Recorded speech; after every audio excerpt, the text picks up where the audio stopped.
یہ دو چیزیں انسان کی شدید ترین شہوات میں سے ہیں، انسان کی ویکنیسز میں سے ہیں، اور انسان کی بنیادی ضروریات میں سے ہیں۔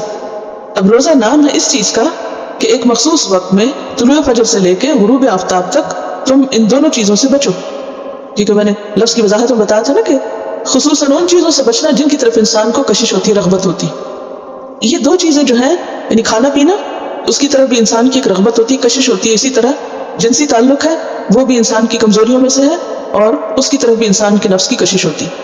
تو ان دو چیزوں سے روکا گیا۔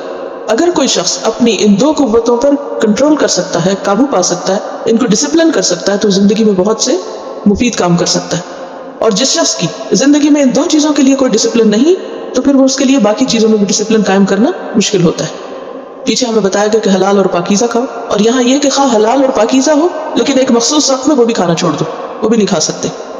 تو جب انسان 30 دن تک مسلسل وہ چھوڑتا ہے جو اللہ نے ہمارے لیے حلال کیا، جس کے کھانے کا خود حکم دیا، تو پھر انسان کے اندر ایک قوت پیدا ہوتی ہے اور وہ بھی چھوڑ سکتا ہے اللہ کے فضل سے، کہ جس سے اللہ نے منع کیا ہے، جس سے اللہ نے روکا ہے، جو اس کے لیے حرام کیا ہے۔ اور پھر یہاں پر یہ جو بات کہی گئی نا کہ مقصود اس سے یہ ہے کہ تمہارے اندر تقویٰ پیدا ہو۔ اسی لیے ایک حدیث میں آتا ہے کہ جو روزہ رکھ کے بھی جھوٹ بولنا اور جھوٹ پر عمل کرنا نہ چھوڑے تو اللہ کو اس بات کی کوئی ضرورت نہیں کہ انسان کھانا پینا چھوڑ دے۔ یہ بخاری کی روایت ہے۔ تو گویا صرف کھانا پینا ہی نہیں چھوڑنا مقصود، بلکہ غلط باتیں چھوڑنا بھی مقصود ہے۔ اور ان ساری چیزوں سے انسان کے اندر کیا پیدا ہوتا ہے؟ گناہوں سے بچنے کی صلاحیت۔ اصل میں عربوں کے ہاں یعنی جو سونگ کا لفظ ہے، یہ جو کانسیپٹ ہے، یہ کہاں سے آیا؟ ان کے ہاں گھوڑوں کو جنگ میں استعمال کرنے کے لیے سدھایا کرتے تھے، اور گھوڑے کو سدھانے کا طریقہ کیا ہے کہ وہ انہیں لمبے وقفوں کے لیے بھوکا پیاسا رکھتے اور خوب دوڑاتے، اور اس طریقے سے ان کے اندر ایک سٹیمنا بلڈ ہوتا، یعنی انہیں نہ کھانے کو دیتے نہ پینے کو دیتے، اور اس کے اوپر مزید ایکسرسائز بھی تھا۔ تو بہت ٹف کام، لیکن اس طرح گھوڑوں کی تربیت ہو جاتی۔ کس وقت کے لیے؟ بڑے وقت کے لیے، کہ جب آئندہ جنگ کے وقت میں انہیں نہ کھانا ملے نہ پانی ملے اور خوب مشقت کرنی پڑے تو وہ کرنے کے قابل ہو۔ تو اسی طرح روزہ رکھ کر انسان کے اندر تقویٰ پیدا ہوتا ہے، اور تقویٰ انسان کی ہدایت کے لیے، انسان کی نجات کے لیے، اللہ کے قرب کے لیے بے حد ضروری ہے۔ پھر فرمایا ایام معدودات، گنتی کے چند دن ہیں، یعنی روزے ہمیشہ کے لیے نہیں ہیں، پورا سال نہیں، کئی مہینے نہیں، کئی ہفتے نہیں، کیا ہے؟ دن ہیں، اور وہ بھی کتنے؟ جو گنے جا سکتے ہیں۔ اور آپ نے دیکھا ہوگا کہ رمضان جب آتا ہے تو 10 کر کے 3 اشرے اور ایک دن کر کے یوں گزرتا کہ پتہ بھی نہیں چلتا۔ یہ کیوں کہا گیا کہ چند دن ہیں؟ تاکہ عبادت کی یہ مشقت آسان ہو جائے۔ اب نے دیکھا ہوگا کہ اگر آپ کسی ایسے مشکل وقت سے گزر رہے ہو، مثلا ڈاکٹر کو ٹریٹمنٹ کر رہا ہو، تو بعض اوقات وہ بہت پینفل بھی ہوتی ہے ٹریٹمنٹ، تو اس وقت وہ تسلی دینے کے لیے کیا کہہ رہا تھا؟ بس تھوڑی دیر کی بات ہے، بس اب تو آخری سٹیج پر ہے، تھوڑا سا رہ گیا، بس تھوڑا صبر اور۔ تو اللہ سبحانہ و تعالیٰ تو ہر ایک سے بڑھ کر ہمارے لیے مہربان، تو وہ روزے کی اس مشقت کو کم کرنے کے لیے کیا فرما رہے؟ تھوڑے دن کی بات ہے، تمہیں بہت مشکل لگ رہا ہے کہ یہ سب کچھ کیسے چھوڑیں گے، یہ چھوڑا جا سکتا ہے، یہ ساری زندگی کی بات نہیں ہے، چند دن کی بات ہے۔ فمن کان منکم مریضا، اور اس میں بھی جو مریض ہو، بیمار ہو، او علی سفر، یا سفر پر ہو، فعدۃ من ایام اخر، تو وہ رمضان میں روزے نہ رکھے، رمضان کے بعد دوسرے دنوں سے گنتی پوری کر لے، کیونکہ روزہ اس پر بھی فرض ہے۔ اب یہ ہے کہ ہمارے دین میں سہولت ہے، اور فقہ کا ایک اصول ہے کہ المشقۃ تجلب التیسیر، الامر اذا ضاق اتسع، کہ جب بھی کوئی چیز مشقت اور مشکل میں پہنچتی ہے تو وہیں سے آسانی بھی ہوتی ہے۔ ان مع العسر یسرا، جہاں مشقت ہے وہاں آسانی بھی ہے، جہاں تکلیف ہے وہاں سہولت بھی ہے۔ تو یہاں پر فمن کان منکم مریضا او علی سفر، اگر کوئی بیمار ہے تو پھر وہ اللہ کی رخصت سے فائدہ اٹھا لے۔ اب یہ کیسا بیمار؟ کون سا مریض؟ ایسا مریض کہ جس کا مرض روزہ رکھنے سے بڑھ جائے، یا جس کا علاج ممکن نہ ہو، کیونکہ بعض کا ڈاکٹر آپ کو کہتا ہے ہر 4 گھنٹے کے بعد دوا لازم ہے، اب آپ روزہ رکھیں تو 4 گھنٹے بعد دوا نہیں لے سکتے، تو ایسی صورت میں پھر روزہ چھوڑا جا سکتا ہے۔ ہاں اگر کوئی ایسی بیماری ہو کہ جس میں روزہ رکھنے سے ہلاکت کا اندیشہ ہو تو اس میں تو روزہ رکھنا بالکل حرام ہے۔ اگر معمولی بیماری ہے کہ جس میں آپ سمجھتے ہیں کہ روزہ رکھنے سے کوئی حرج نہیں، تو اس میں روزہ رکھا بھی جا سکتا ہے۔ تو 3 صورتیں ہوں گی، کون کون سی؟ چلیے میں چھوٹے سے بڑے کی طرف جاتی۔ ایسی بیماری کہ جو روزے میں رکاوٹ نہ بنے تو کیا کرنا چاہیے؟ رکھ لینا چاہیے، لیکن اگر انسان کمزوری محسوس کرے اور نہ رکھے تو بھی رخصت ہے۔ دوسری کیفیت یہ کہ ایسی بیماری تو نہیں کہ مر جائے گا لیکن علاج نہیں ہو سکتا، تو اس صورت میں کیا ہے؟ روزہ نہ رکھنا افضل۔ تیسری صورت یہ کہ ایسی شدید بیماری ہے کہ انسان کی ہلاکت لازم ہے، کہ وہ روزہ رکھے گا تو کیا ہوگا؟ مر ہی جائے گا، تو ایسی صورت میں وہ ایک حرام کام کرتے ہوئے مرا. کیوں؟ اس لیے کہ اس نے اللہ کے حکم کی مخالفت کی. اصل عبادت کیا ہے کہ انسان وہ کرے جو اللہ چاہتا ہے. اگر اللہ سبحانہ وتعالیٰ ہمیں آسانی دیتے ہیں تو اس آسانی سے فائدہ اٹھانا چاہیے. تو یہاں بیسیکلی سبسٹیٹیوٹ دیا جا رہا ہے کہ تم دوسرے دنوں سے روزے مکمل کر لو. پھر دوسری صورت کیا ہے؟ مسافر کی، کہ اگر کوئی مسافر ہو تو وہ بھی روزہ چھوڑ سکتا ہے. اب اس میں بھی آپ دیکھیے کہ مسافر بھی کئی قسم کے ہوتے ہیں. پہلی بات یہ کہ یہاں مسافر سے مراد وہ مسافر ہے جو نماز قصر کرے گا، جس پر قصر کا اطلاق ہوتا ہے. تو اس کی بھی کئی صورتیں. نمبر 1، ایسا سفر جس میں روزہ رکھنا برابر ہو حضر کے، یعنی بس اتنی تکلیف ہو سفر میں جتنی گھر میں روزے کی ہوتی. تو ایسی صورت میں کیا کر سکتے ہیں؟ روزہ رکھ سکتے ہیں، لیکن پھر بھی رخصت موجود ہے، چھوڑ بھی سکتے ہیں. بات واضح، کیونکہ اب یہ احکام ہے، ان کو اچھی طرح سمجھ لیجیے، کوئی الٹ نہ لکھ دیجیے. کیا کہا میں نے؟ ایسا سفر کہ جس میں روزہ رکھنے کی تکلیف بس اتنی ہے جیسے گھر میں روزہ رکھنے کی تکلیف ہے. تو ایسی صورت میں انسان روزہ رکھ بھی سکتا ہے اور روزہ چھوڑ بھی سکتا ہے. صحابہ کرام جب سفر پر ہوتے تو بعض ان میں سے روزہ رکھے ہوئے ہوتے، بعض نہیں بھی رکھتے تھے. رکھنے والے نہ رکھنے والوں کو برا نہیں سمجھتے تھے، اور نہ رکھنے والے رکھنے والوں کے لیے کچھ نہیں کہتے تھے. دوسری صورت، سفر میں روزہ رکھنے پر مشقت تو ہے لیکن بہت شدید مشقت نہیں، بہت زیادہ تکلیف نہیں. یعنی گھر کے مقابلے میں سفر میں زیادہ مشکل ہے روزہ رکھنا اس شخص کے لیے. تو ایسی صورت میں انسان کیا کرے؟ روزہ نہ رکھے. کیوں؟ تاکہ جس کام کے لیے وہ سفر میں گیا وہ سہولت کے ساتھ کر سکے. اور اگر یہ اندیشہ ہو کہ سفر میں روزہ رکھ کے انسان مشقت میں پڑ جائے گا اور اتنی مشقت ہوگی کہ دوسروں کو بھی مشقت میں ڈال دے گا، تو اس صورت میں نہ رکھے تو بہتر. مثلا ایک دفعہ آپ صلی اللہ علیہ وسلم سفر پر تھے، آپ نے دیکھا کہ ایک شخص کے اوپر لوگ سایہ کیے ہوئے. پوچھا کہ اس کو کیا ہوا؟ بتایا کہ اس بے ہوش ہو رہا ہے اور مشقت لاحق ہے. تو پوچھا کیا روزے سے؟ تو لوگوں نے بتایا کہ ہاں روزے سے. تو آپ نے فرمایا لیس من البر الصیام فی السفر، سفر میں روزہ رکھنا کوئی نیکی کا کام نہیں. تو ایسی مشقت کے موقع پر روزہ نہ رکھنا کیا ہے؟ افضل ہے. تیسری صورت کہ شدید مشقت بلکہ ہلاکت کا اندیشہ ہو، جیسے شدید بیماری میں ہلاکت کا اندیشہ، اور یہاں بھی اسی طرح. ایک سفر میں آپ صلی اللہ علیہ وسلم صحابہ کے ساتھ تھے اور سب کو شدید مشقت لاحق ہوئی، روزہ لگنے لگ گیا. اب آپ صلی اللہ علیہ وسلم نے عصر کے وقت پانی منگوایا اور سب کے سامنے پیا تاکہ باقی سب بھی روزہ کھول لیں. لیکن کچھ لوگوں نے پھر بھی روزہ نہیں کھولا. جب آپ کو پتہ چلا تو آپ نے فرمایا اولئک العصاۃ، اولئک العصاۃ، یہ لوگ نافرمان ہیں، یہ لوگ نافرمان ہیں، یعنی جو اللہ کے رسول صلی اللہ علیہ وسلم کی پیروی نہیں کر رہے. اسی طرح کچھ اور چیزیں بھی بعضوں کا ذہن میں آتی ہیں کہ مثلا آپ کو سفر شروع کرنا ہے لیکن آپ کی فلائٹ مثلا دن کے 12 بجے، اور کیا اب آپ صبح ہی روزہ رکھ لیں یا نہ رکھیں، کہاں کھولیں کہاں نہیں. تو بعضوں کا ایسا ہوتا ہے کہ آپ پاکستان سے سفر شروع کرتے ہیں اور سورج کہاں آ کے غروب ہوتا ہے 14 گھنٹے کے بعد، بعضوں کا تو اس سے بھی زیادہ، یہاں جب آپ گھر پہنچتے. تو ایسی صورت میں فلائٹ پر بھی اگر پانی کی کمی ہو جائے تو اس سے انسان مشقت کا شکار ہوتا ہے. تو بہتر یہ ہے کہ روزہ نہ رکھے، اور اگر فلائٹ لیٹ ہے تو صبح سے ہی اگر روزہ نہ رکھے تو بہتر، بجائے اس کے کہ روزہ رکھ کے پھر جہاز میں بیٹھ کے روزہ کھولے وقت سے پہلے. تو انسان پہلے سے ہی پلان کر لے. پھر اسی طرح بعضوں کا یہ ہوتا ہے کہ آپ نے جب روزہ چھوڑا اس وقت تو شدید گرمیاں تھی، جب آپ قضا دے رہے ہیں تو سردی ہے، تو کئی گھنٹوں کا فرق پڑ گیا، لیکن اس سے کوئی فرق نہیں پڑتا، اس سے قضا ہو جاتی ہے. سب انتظار کرتے ہیں چھوٹے دن آئے تو قضا کر لیں. تو اللہ تعالیٰ ہمارے لیے آسانی چاہتا ہے. ورنہ اگر یہ شرط عائد کر دی جاتی کہ جو گرمیوں میں روزہ چھوڑے وہ گرمیوں میں ہی قضا کرے تو بہت مشکل پیدا ہو جاتی. فمن كان منكم مريضا او على سفر فعدة من ايام اخر، لیکن ضروری کیا ہے کہ وہ دوسرے دنوں سے گنتی پوری کرے. وعلى الذين يطيقونه، اور ان لوگوں پر جو اس کی طاقت رکھتے ہوں، فدیۃ، فدیہ ہے، طعام مسکین، مسکین کا کھانا. اب آپ سوچ رہے ہوں گے کہ پہلے کہا گیا کہ جو نہ رکھ سکے وہ گنتی پوری کرے، تو پھر یہ کیا ہے کہ فدیہ دے، یہ کس کے لیے؟ اس کے بارے میں 2-3 آراء ہے. نمبر 1 یہ کہ یہاں وہ لوگ مراد ہیں جو مشقت کے ساتھ روزہ رکھیں، گھر میں نہ سفر ہے نہ بیماری ہے. تیسری قسم ہے وہ کیا ہے؟ اولڈ ایج اور پریگننسی، اور دودھ پلانے والی عورت. ٹھیک ہے، یہ بیمار تو نہیں ہے نا، عرف عام میں جس کو بیماری کہتے ہیں اس میں تو نہیں آتے. پریگننسی کسی بیماری کا نام تھوڑی ہے. ٹھیک ہے، اس میں انسان صحت سے زیادہ بیماری کے قریب ہو سکتا ہے، لیکن پریگننسی کوئی بیماری نہیں ہے. اسی طرح بڑھاپے میں بیماریاں زیادہ حملہ آور ہوتی ہیں، لیکن بڑھاپا بیماری کا نام نہیں ہے، تو ایک 3rd کیٹیگری بن جاتی ہے. ٹھیک ہے، جیسے بعض لوگ فطرتاً ہی کمزور ہوتے ہیں، اب ان کو کوئی ایسی بیماری نہیں، لیکن کیا ہے وہ مشقت میں بھی آ جاتا ہے. اب یطیقون، انہیں روزہ رکھ تو لیتے ہیں لیکن وہ روزہ رکھ کے انتہائی مشقت میں پڑ جاتے ہیں، پھر کسی کام کے قابل نہیں رہتے، کچھ بھی نہیں کر سکتے، شدید حالت خراب ہوتی. تو وہ کیا کرے؟ اب یہ کوئی 1-2 دن کی بات نہیں ہے، تو ساری زندگی کی بات. ایسی صورت میں فدیۃ طعام مسکین، یعنی جو دائمی مریض ہو، ایک تو نا عارضی مریض وہ بعد میں کاؤنٹنگ پوری کر لے، اور ایک ہے دائمی مریض مرنے تک وہ بیماری ساتھ چمٹی ہوئی. اب بڑھاپے کے بعد جوانی تو آنی کوئی نہیں، اللہ ماشاء اللہ کہ اللہ کسی کو طاقت دے دے وہ الگ بات ہے. یا یہ کہ سردیوں میں تو انسان روزے رکھ لے لیکن گرمیوں میں نہ رکھ سکے، تو کئی ایک وجوہات ہوتی ہے، کیونکہ کوئی ایک اسٹیشنری چیز نہیں ہے، وہ حالات اور مزاج اور موسم اور بہت سی چیزیں بدلتی رہتی ہیں، تو پھر ان کے مطابق انسان کو کام کرنا ہوتا ہے۔ تو ایسی صورت میں انسان پھر کیا کرے؟ فدیہ دے دے۔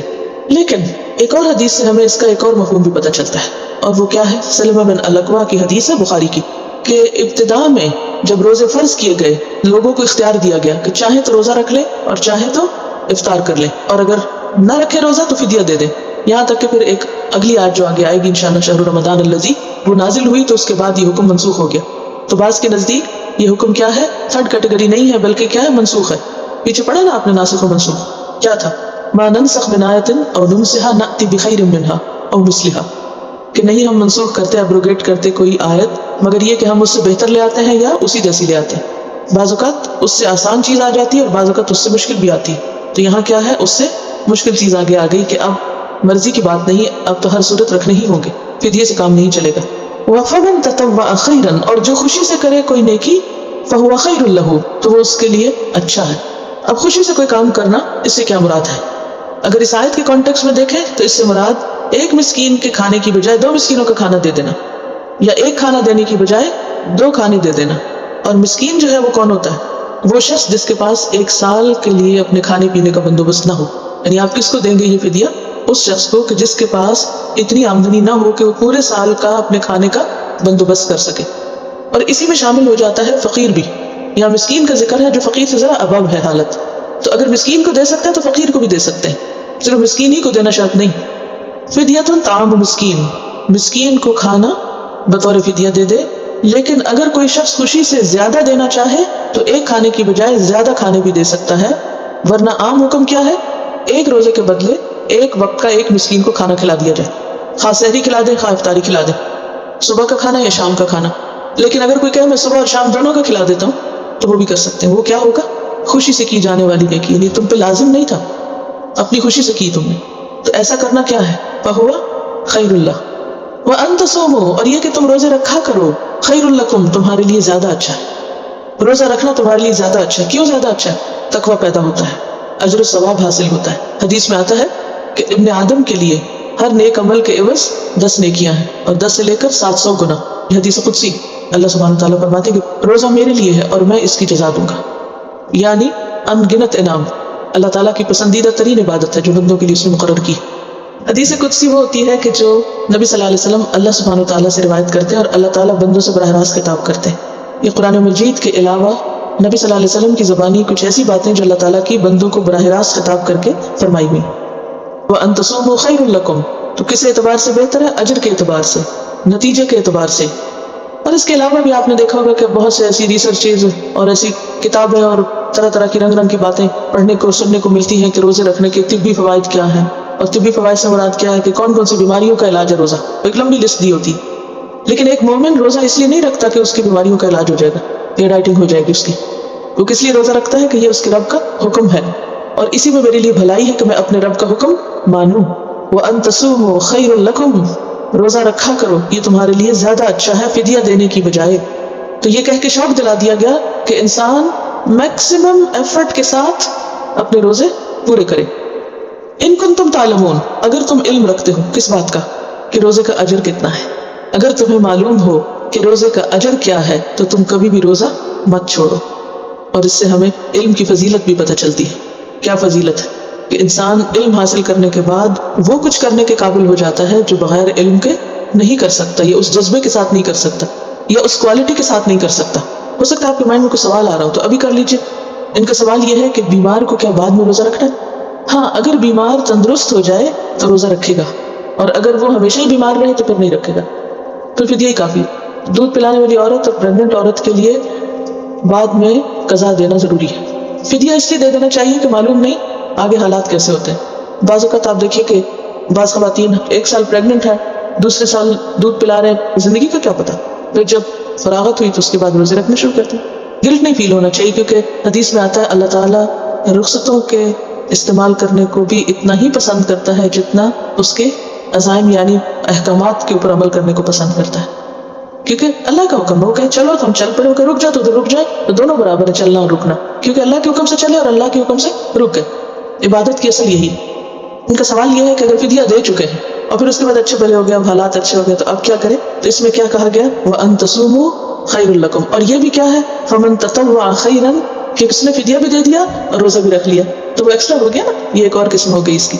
یاد دہانی کرائی جائے لوگوں کو کہ روزے کا اصل مقصد کیا ہے۔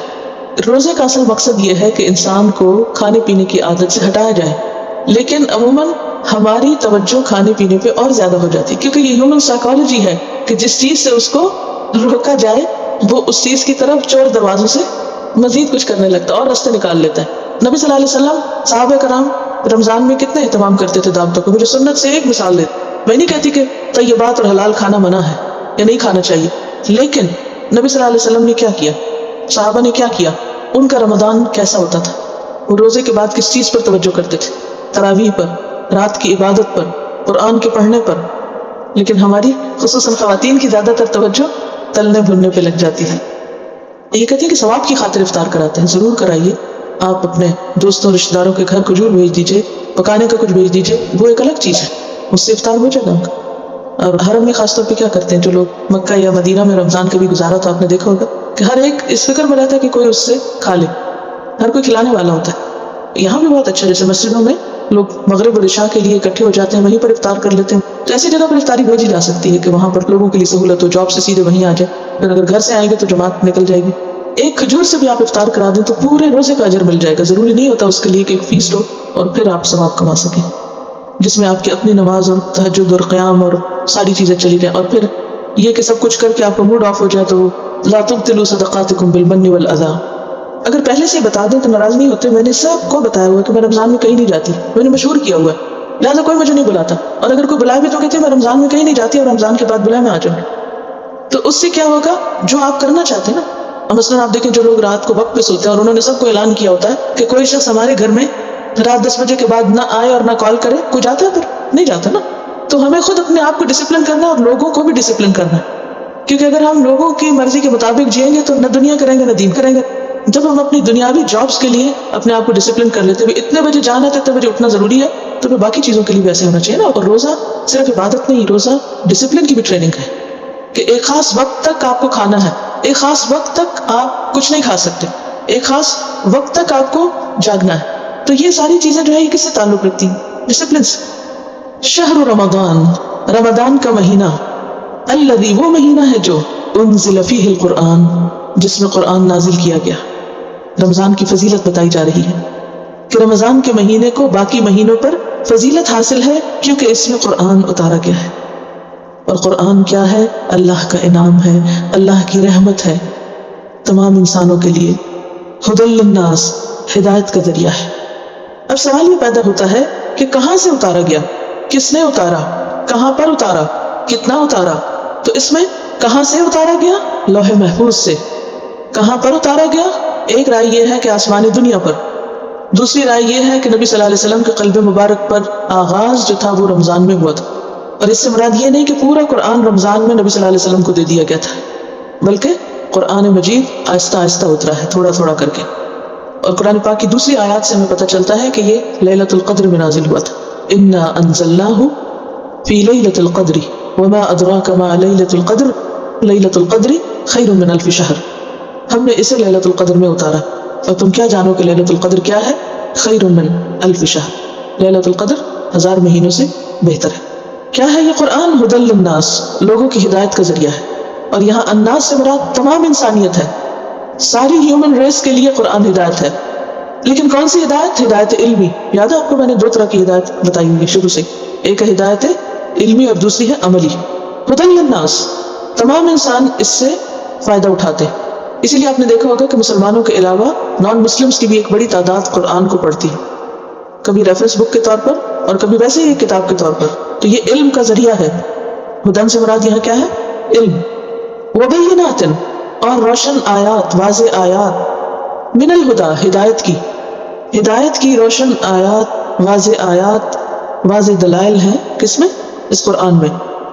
والفرقان، اور ایک کرائیٹیرین ہے، حق اور باطل، فائدہ مند اور نقصان دہ، خیر اور شر، حلال اور حرام، اچھے اور برے میں فرق کرنے والی کتاب ہے۔ تو یہاں پر قرآن پاک کی کچھ صفات بتائی جا رہی ہیں، اس کی فضیلت بتائی جا رہی ہے۔ پہلے تو بتایا گیا کہ رمضان کی فضیلت قرآن کی وجہ سے، پھر بتایا گیا کہ قرآن خود کیا ہے، ہدایت ہے، بیان ہے، فرقان ہے. 3 چیزیں یہاں پتہ چل رہی، ہدن، بینات اور فرقان. فمن شہد منکم الشہر، تو جو کوئی پائے تم میں سے اس مہینے کو، یعنی منت رمضان کو جو پالے، یعنی زندہ ہو جب تک. اور شاہدہ کا لفظی معنی کیا ہوتا ہے؟ حاضر ہونا. اور شاہدہ کا ایک معنی ہوتا ہے دیکھنا. ٹھیک ہے، دیکھنا. تو جو اس مہینے کو دیکھ لے، تو مہینے کو کیسے دیکھتے ہیں؟ مہینہ تو ٹائم ہے، ٹائم تو دیکھا نہیں جاتا. مراد اس سے کیا ہے؟ چاند دیکھ لے. اور اس کی وضاحت ایک اور حدیث سے بھی ہوتی ہے، وہ کیا ہے؟ صوموا لرؤیتہ وافطروا لرؤیتہ، کہ اس کو دیکھ کر روزہ رکھنا شروع کرو اور اسے دیکھ کر روزہ رکھنا چھوڑ دو. تو اس سے یہ حکم پتہ چلتا ہے کہ رمضان کا مہینہ ہلال کے نظر آنے سے شروع ہوتا ہے اور روزہ جبھی فرض ہوتا ہے.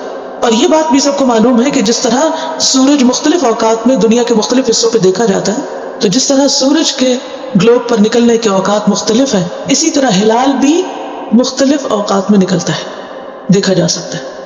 اور اس میں کبھی 1-2 دن کا فرق بھی ہو جاتا ہے. تو جس ایریا میں وہ نظر آئے ان لوگوں پر تو لازم ہے کہ وہ رکھیں روزہ، لیکن جس ایریا میں نظر ہی نہیں آیا تو وہاں پر فرض نہیں ہوگا جب تک کہ وہ دیکھے نہیں اس کو.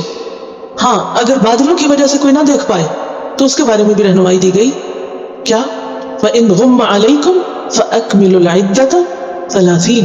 اگر بادلوں کی وجہ سے نظر کچھ نہ آئے، غم علیکم، تو کیا کرو؟ فَأَكْمِلُوا الْعِدَّةَ، مکمل کرو گنتی 30 کی. پھر شعبان کے 30 دن پورے کر کے روزہ رکھو. اور اس میں یہ یاد رکھیے کہ شک کے روزے کی گنجائش نہیں. کوئی شخص رمضان سے 1 دن پہلے یہ سوچ کے روزہ نہ رکھے کہ کیا پتا آج روزہ ہو ہی گیا ہو تو میں رکھ ہی لیتا ہوں. نہیں، جب تک کہ فمن شہد منکم الشہر نہ ہو.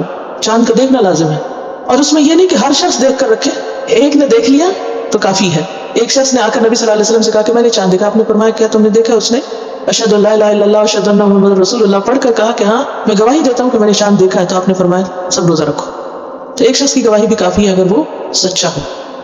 فمن شہد منکم الشہر، تو جو تم میں سے مہینے کو پالے، فلیصمہ، تو اسے چاہیے کہ روزہ رکھے. ومن کان مریضا، اور جو کوئی بیمار ہو، او علی سفر، یا کوئی سفر پر ہو، فعدۃ من ایام اخر، تو دوسرے دنوں سے گنتی پوری کرے. اب یہ محض تکرار محض نہیں. تکرار محض کیا ہوتی ہے؟ تکرار برائے تکرار، ریپیٹیشن کے لیے نہیں آیا کہ پیچھے بھی آیا دوبارہ آیا. بات یہ ہے کہ یہاں تکرار مفید ہے، کیونکہ جب پچھلی آیت منسوخ ہوئی تو یہ خیال گزرا کہ کہیں ایسا نہ ہو کہ لوگ اس رخصت کو منسوخ سمجھے. کون سی پچھلی آیت؟ اس سے پچھلی آیت جس میں یہ گزرا ہے وَعَلَى الَّذِينَ يُطِيقُونَهُ فِدْيَةٌ طَعَامُ مِسْكِينٍ. تو اس کے بارے میں کیا آتا ہے کہ ابتدائے اسلام میں کچھ لوگ روزہ رکھتے تھے، کچھ نہیں رکھتے تھے. جو نہیں رکھتے تھے وہ کیا کرتے تھے؟ فدیہ دے دیتے. بعد میں یہ آیت کیا ہو گئی؟ منسوخ ہو گئی. چونکہ اس کے ساتھ تھا کہ مریض اور مسافر کا حکم، تو پھر کیا اندیشہ ہوا کہ کہیں ایسا نہ ہو کہ لوگ سمجھے کہ اچھا اس کی بھی رخصت ختم. تو دوبارہ بتا دیا گیا کہ جو روزہ رکھے وہ اگر بیمار ہو کسی وجہ سے یا مسافر ہو تو اسے روزہ چھوڑنے کی اجازت ہے. فعدۃ من ایام اخر، دوسرے دنوں میں روزہ رکھ لے. ایسا کیوں ہے؟ یرید اللہ، اللہ چاہتا ہے، بکم تمہارے لیے، کیا؟ الیسر، آسانی. تو آسانی کیا ہے اس میں؟ کیا آسانی ہے؟ بیماری اور سفر میں روزہ نہ رکھنا یہ سہولت کے لیے ہے. ولا یرید بکم العسر، اور نہیں وہ چاہتا تمہارے لیے تنگی کو، تمہیں مشقت میں نہیں ڈالنا چاہتا. اس لیے اس نے رخصت دے دی کہ گنتی پوری کرنا تو لازم ہے. اس سے کیا مراد ہے کہ اگر کسی سال کسی نے روزہ چھوڑا، سارا مہینہ نہیں رکھے، اور اس سال مہینہ 29 کا تھا، تو وہ بعد میں کتنے روزے رکھے گا؟ 29 روزے. اور اگر مہینہ 30 کا تھا تو 30 رکھے گا، کیونکہ گنتی پوری کرنا لازم ہے. فمن کان مریضا او علی سفر فعدۃ من ایام اخر یرید اللہ بکم اليسر ولا یرید بکم العسر.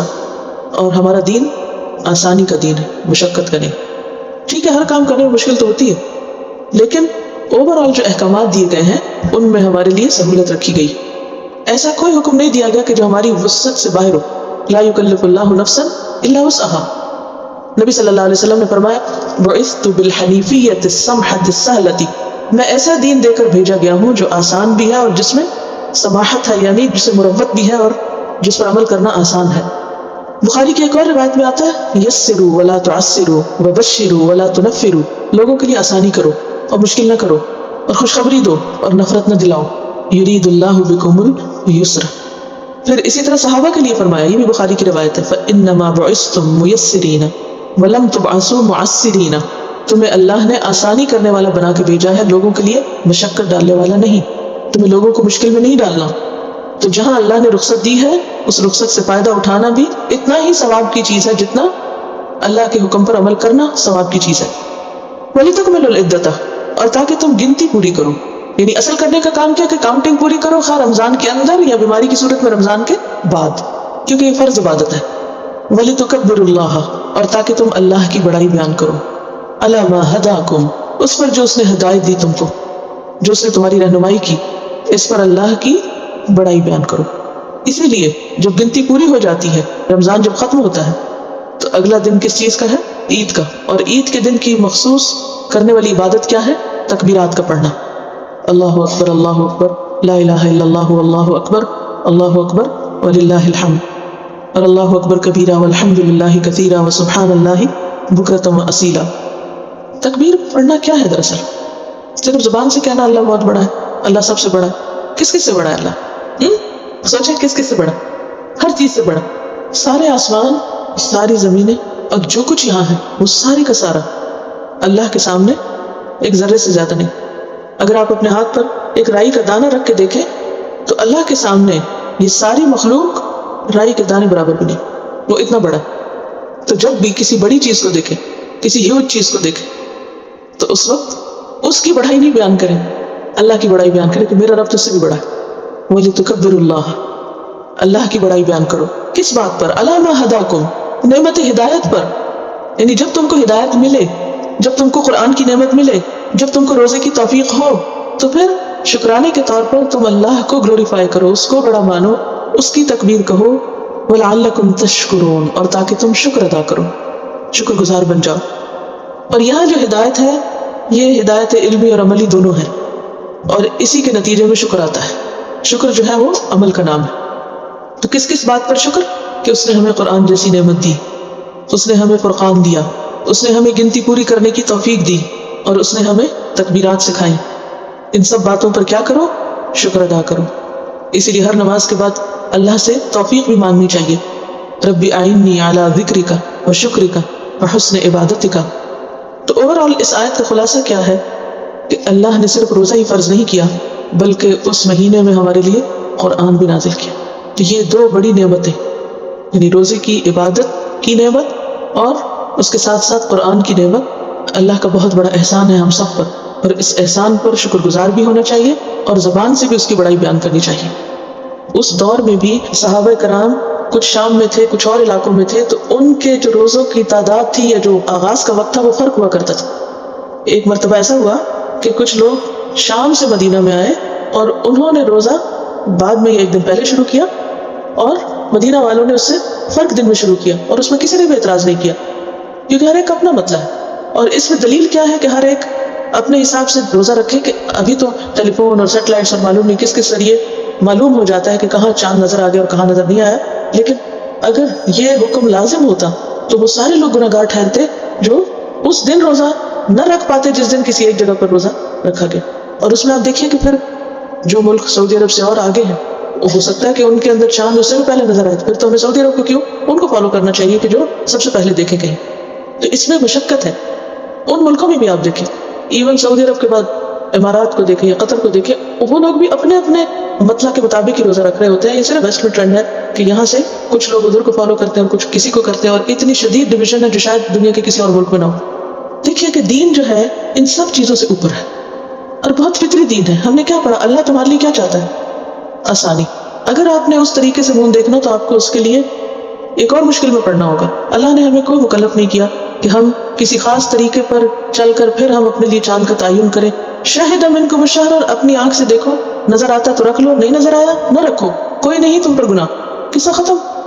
ایک عام شخص یہاں بھی اگر کوئی کسی گاؤں دیہات میں بیٹھا ہوا ہے اور اس کے پاس کوئی انٹرنیٹ نہیں، کوئی ٹیلی ویژن نہیں، کچھ نہیں، وہ کیا کرے گا؟ تو اس کے لیے کیا حکم ہوگا؟ وہ کیسے رکھے روزہ؟ وہ کیسے عید کرے؟ سمپل سی بات ہے. تو وہ حکم جو گاؤں میں بیٹھے ہوئے شخص کے لیے وہی ہمارے لیے بھی ہے. اس سے کوئی فرق نہیں پڑتا کہ ہمارے پاس کیا سہولتیں اور کیا نہیں، کیونکہ نبی صلی اللہ علیہ وسلم صاف فرمایا صوموا لرؤیتہ وافطروا لرؤیتہ. دیکھ کے چاند روزہ رکھو اور دیکھ کر ہی افطار کرو. فإن غم علیکم، بادل آ گئے، فأکملوا العدۃ 30 شعبان کے پورے کر لو دن. قصہ ختم. Simple is that. جو حکم میں نے آپ کو بتا دیا، جو واضح حدیث ہے میں نے آپ کو بتا دیا. آپ خود جا کے بخاری کی کتاب الصوم نکال لیجئے، کسی اور حدیث کی کتاب کا ساری حدیثیں خود پڑھ کے دیکھ لیجئے کہ کیا کہا گیا ہے. اس میں آپ دیکھیے کہ اگر ہم دین کو جیسے وہ ہے نا ویسے ہی رکھیں تو کوئی مشکل نہیں، لیکن مشکل اس وقت ہوتی ہے جب ہم انا کے مسئلے بنا لیتے ہیں اور بال کی کھال اتارنے لگتے ہیں۔ مجھے ایٹ لیسٹ اس میں کوئی مسئلہ نہیں ہوتا اس حدیث پر عمل کرنے میں۔ دیکھیے شہر کی تعریف کیا ہے؟ مہینہ کہاں سے شروع ہوگا؟ ہلال سے شروع ہوگا۔ ہلال نظر ہی نہیں آیا، مہینہ کہاں سے شروع ہو گیا آپ کا؟ اب ہزاروں میل دور بیٹھے شخص نے چاند دیکھ لیا اور وہ ٹیلی فون پہ آپ کو بتا رہا ہے، اور اس وقت ان کی تو رات اور ہمارا بھی دن ہے، تو یہ بھی تو فرق ہے نا۔ پھر آپ کو رات کو ہی روزہ رکھ لینا چاہیے اگر آپ نے وہ فالو کرنا ہے۔ تو اس میں جو کسی کے دل کو لگے بات، لیکن قرآن اور سنت کا حکم یہی ہے کہ من شہد منکم الشہر، اور پھر یہ کہ چاند نظر آئے تو روزہ رکھو۔ لیکن یہ ہے کہ اس میں ایک تو تفرقہ اور انتشار بہت پھیل گیا ہے اور شدت بہت آ گئی ہے، اور دوسرا یہ کہ لوگوں کے لیے مشکل کر دیا گیا ہے۔ لاسٹ مومنٹ تک، رات تک کوئی ڈیسائیڈ نہیں کر پاتا کہ کل عید ہے یا نہیں، تو وہ جو ایک حسن ہے عبادت کا اور ایک خوبصورتی ہے وہ ختم ہو کے رہ گئی ہے۔ آپ ایک ملک میں رہ رہے ہیں، وہاں پر سر جوڑ کے بیٹھیے، وہاں کے مسائل وہیں پر حل کیجیے۔ جب آپ آپس میں نہیں جڑ سکتے اور ہر ایک اپنی خواہش کے مطابق کوئی کسی طرف رخ کر رہا ہے، کوئی کسی طرف کر رہا ہے، تو اس سے وہ روح تقویٰ کی جو ہے وہ تو حاصل نہ ہوئی نا۔ سارا مہینہ آپ نے روزے رکھے کس کے لیے؟ اللہ کا ڈر پیدا ہو، اور آخر میں آ کے آپ نفس کے فتنے کا شکار ہو جائیں اور ضد کا شکار ہو جائیں تو ٹھیک نہیں۔ پھر اسی طرح سے عرفات کا دن تو ان کے لیے ہے جو عرفہ میں موجود ہے اور حج کر رہے ہیں، ٹھیک ہے نا۔ اب اس کے بعد آپ کا جو دل چاہے کریں۔ ان کا سوال یہ ہے کہ جو روزے پیریڈز کے دنوں میں ایام میں چھوڑے جاتے ہیں ان کا کیا کیا جائے گا؟ کیا قضا دی جائے گی یا فدیے سے بھی کام چل جائے گا؟ تو وہ فدیے سے کام نہیں چلے گا، ان کی قضا ہی دینا ہوگی۔ اس میں ایک رائے یہ ہے کہ جو پچھلے بہت سے سالوں کے چھوٹے ہوئے روزے ہوں اور اگلے رمضان سے پہلے نہ رکھے جائیں، ان پر فدیہ بھی ہوتا ہے اور قضا بھی۔ لیکن یہ ہے کہ اگر کوئی شخص فدیہ دینے کے قابل نہیں تو قضا کرے گا، اور اگر کوئی قضا کرنے کے قابل نہیں، بہت بوڑھا ہو چکا، مثلاً ایک خاتون، اس کو ساری زندگی مسئلہ پتہ ہی نہیں چلا، اور اب وہ ایسی بیماری میں گر گئی ہے، مثلاً ڈائبٹیز ہو گئی ہے، کوئی اور مسئلہ ہے، اور اس میں اس کے لیے روزہ رکھنا منع ہے، تو اب وہ کیا کرے گی؟ فدیہ دے دے گی، ٹھیک ہے۔ افضل صورت کیا ہے؟ فدیہ اور قضا دونوں۔ اور اگر کسی شخص کے مالی حالات ایسے نہیں، اس کو اپنے کھانے کے لیے بھی پورا نہیں، تو پھر فدیہ اس سے ساقط ہو جائے گا اور قضا ہی کافی ہوگا۔ اور اگر کوئی شخص قضا کے قابل نہیں تو پھر فدیہ۔ ایک سوال اور بھی کر سکتے ہیں کہ اگر دونوں ہی کے قابل نہیں تو پھر کیا کرے؟ اس صورت میں یہ ہے کہ دوسرے اس کی مدد کریں اور وہ فدیہ ادا کرے۔ اور یہاں تک بھی آتا ہے کہ اگر کوئی شخص فوت ہو جائے اور اس پر روزے رہتے ہوں تو پھر کیا ہو؟ اس کے جو وارث ہیں وہ رکھیں جی، اور اگر وہ نہیں رکھتے تو پھر اس کا جو ترکہ ہے، وراثت میں جو کچھ اس نے چھوڑا ہے، اس میں سے پہلے فدیہ ادا کیا جائے اور پھر اس کے بعد وہ اس مال کو آپس میں تقسیم کریں۔ یعنی یہ فرض عبادت ہے۔ کیوں؟ اس لیے کہ کتب علیکم الصیام، فرض کر دی، لکھ دیے گئے ہیں، اور اسی وجہ سے اللہ تعالیٰ نے سہولت دی ہے کہ جو نہیں وقت پہ رکھ سکتا وہ کیا کرے؟ فعدۃ من ایام اخر، آسانی کر دی گئی لیکن گنتی میں کمی نہیں۔ عدۃ من ایام اخر، دوسرے دنوں سے گنتی پوری کرو۔ اور دوسری جگہ پہ کیا فرمایا؟ وَلِتُكْمِلُوا الْعِدَّةَ، دو بار کہا کہ تاکید ہے اس میں، اور تاکہ تم گنتی مکمل کرو۔ تو ایک مسلمان خاتون بالغ ہونے کے بعد سے لے کر مرنے تک جتنے بھی رمضان اس پر گزرتے ہیں ان سب کے روزے مکمل کرنا اس پر فرض ہے۔ اگر کسی وجہ سے نہیں رکھ سکی تو کیا کرے؟ رکھے۔ اور اگر آپ اس پوزیشن میں ہیں کہ ایٹ لیسٹ کیلکولیٹ کر کے پچھلے سارے سالوں کا فوری طور پر یہ جتنا ارلیسٹ پاسبل فدیہ اپنا دے سکے، پہلا کام یہ کریں کہ وہ اس کو چکائیں، کیونکہ زندگی کا نہیں پتہ، ہمارے ہوتے ہوئے ہمارے بچے ہمارے نہیں ہیں تو مرنے کے بعد وہ کہاں یہ کہیں گے کہ ہمارے والدین کے اوپر کیا کیا قرض تھا۔ اللہ کا یہ بندوں کا پہلے وہ ادا کریں فدیہ، جو خود کھاتے ہیں، جو گھر والوں کو کھلاتے ہیں اسی کے مطابق۔ اس میں حضرت انس کے بارے میں آتا ہے کہ جب وہ بوڑھے ہو گئے تھے تو روزے نہیں رکھ سکتے تھے۔ ایک موقع پر انہوں نے یہ کیا کہ شوربہ اور روٹی پیالوں میں ڈال کے 30 پیالے تو انہوں نے تقسیم کر دیے، کیونکہ اس وقت وہ خود کیا کھاتے ہوں گے؟ بڑھاپے کی وجہ سے جو خود کھاتے ہیں وہی۔ لیکن اگر آپ ڈائٹنگ پہ تو وہ آپ نہیں فدیہ میں دیں گے کسی کو۔ مراد اس سے یہ کہ جس قسم کا ہم نارمل گھر میں ایک ہفتے کا مینیو جو یا ایک مہینے کا مینیو ہوتا ہے، آپ جو کچھ بھی کھاتے ہیں، دال گوشت روٹی وغیرہ وہ سب۔ ان کا سوال یہ ہے کہ 6 روزے شوال کے ایکچولی فرض اور نفل ایک وقت میں نہیں ہو سکتا۔ جیسے آپ یہ نہیں کر سکتے کہ 4 رکعت نماز پر سنت نفل، تو اسی طرح یہ نہیں کر سکتے کہ آج کا میرا روزہ نفل اور فرض دونوں، ٹھیک ہے؟ ایک وقت میں ایک روزہ ایک ہی رکھا جائے، وہ فرض کی نیت سے رکھ لیں تو فرض کے کام کر دیں۔ ان کا سوال یہ کہ 12 سال کی عمر سے روزے فرض ہے، سال کا حساب نہیں ہے۔ ایک عورت کی بلوغت اس کے پہلے پیریڈ شروع ہونے سے شروع ہو جاتی، خواہ وہ 9 سال کی ہے، 10 کی ہے، 12 یا 15 کی ہے، یعنی اس کی فرضیت جب سے ہوگی جب سے وہ بالغ ہوگی، ٹھیک ہے؟ وآخر دعوانا ان الحمد للہ رب العالمین۔